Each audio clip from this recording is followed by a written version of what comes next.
The Andromedan court glittered with 1,000 bioluminescent crystals, each one pulsing in rhythm with the planet's electromagnetic heartbeat.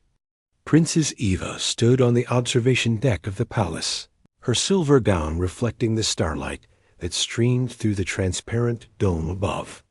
She should have been focused on the diplomatic reception below, where representatives from a dozen star systems gathered to discuss the alliance against the Krillian Empire. Instead, her thoughts drifted to him, the human who had saved her life 3 weeks ago, Oliver Kane. Even his name felt foreign on her tongue, rough and unpolished compared to the melodic titles of Andromedan nobility. He was nobody special according to the galactic hierarchy, a cargo hauler from Earth, a planet most species considered primitive despite humanity's recent entry into interstellar politics. Yet he had done what her elite guards could not. The memory burned bright in her mind. The ambush had come during her diplomatic mission to the neutral station of Helios 7. Krillian assassins had infiltrated her security detail, their plan executed with brutal precision. Within seconds, half her guards lay dead, and Eva found herself cornered in a maintenance corridor. Her personal shield generator, sparking from repeated plasma hits. Then he appeared. Oliver had been loading cargo in the adjacent bay when the alarms blared. Any rational being would have sealed the bulkhead and waited for security. Humans, Eva had learned, possessed a peculiar deficiency in rational self-preservation. Oliver grabbed a plasma cutter, a tool, not even a proper weapon, and charged into the firefight. What happened next defied tactical logic. Oliver moved with chaotic unpredictability, using the station's architecture in ways the assassins hadn't anticipated. He vented atmosphere in sealed sections, rerouted power to create electromagnetic pulses, and somehow turned a cargo loader into a makeshift battering ram. The Krillians, trained to counter conventional military tactics, found themselves outmaneuvered by improvisation and sheer audacity. When the last assassin fell, Oliver had 17 separate injuries, 2 of which should have been fatal. He collapsed at Eva's feet, blood pooling beneath him, red blood, so different from the blue ichor of her own species. His final words before losing consciousness were bizarrely mundane. "You okay, Mom?" Eva's medical team stabilized him, though her chief physician expressed doubt about his survival. Humans healed slowly compared to Andromedans, their biology stubbornly refusing the advanced cellular regeneration most species possessed. Yet Oliver clung to life with the same irrational determination he'd shown in combat. For 3 days, Eva visited the medical bay, watching the human's unconscious form connected to machines that monitored alien physiology. She studied his face angular, where Andromedans were smooth, asymmetrical in a way her people would consider imperfect. His body bore scars, evidence of a hard life among the stars.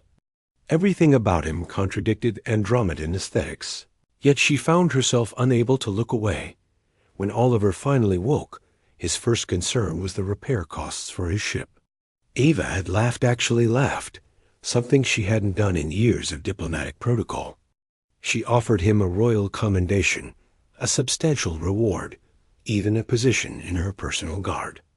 He declined everything except compensation for his ship repairs and lost cargo time. "I'm no hero, Your Highness," he'd said, his voice rough from intubation. "Just someone who couldn't stand by while people got hurt. That's just being human. Just being human." The phrase echoed in Eva's mind as she stood on the observation deck, watching the stars.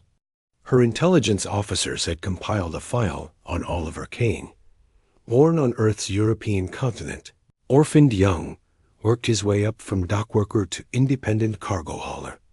No formal military training, no special enhancements, no remarkable heritage.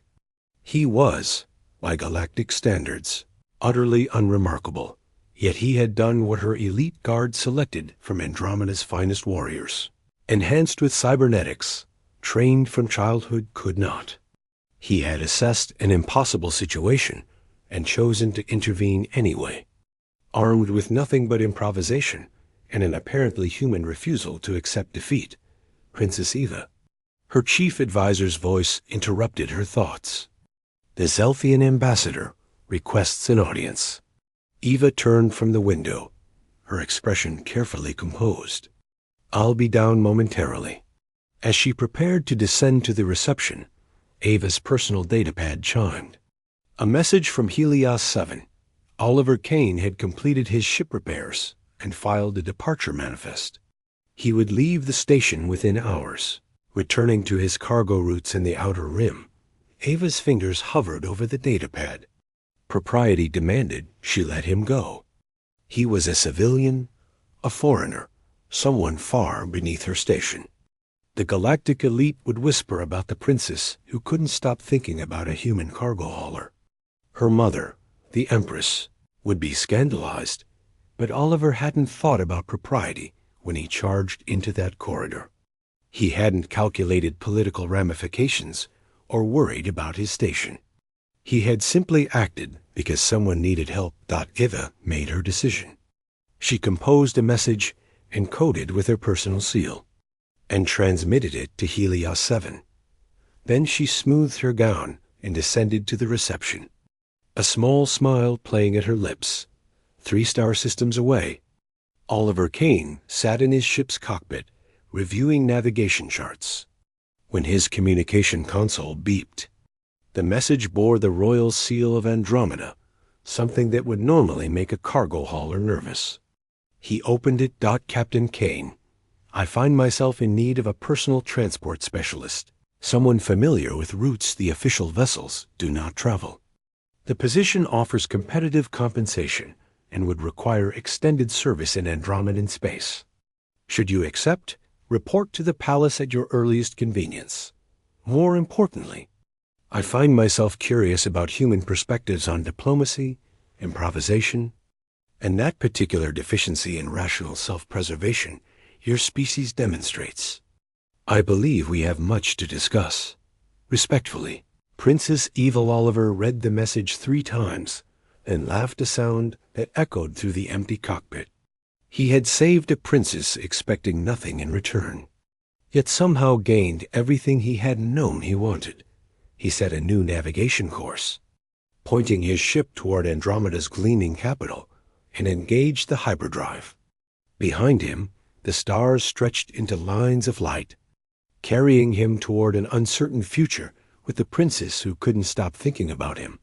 And for once in his chaotic, dangerous life as a cargo hauler, Oliver Kane allowed himself to hope.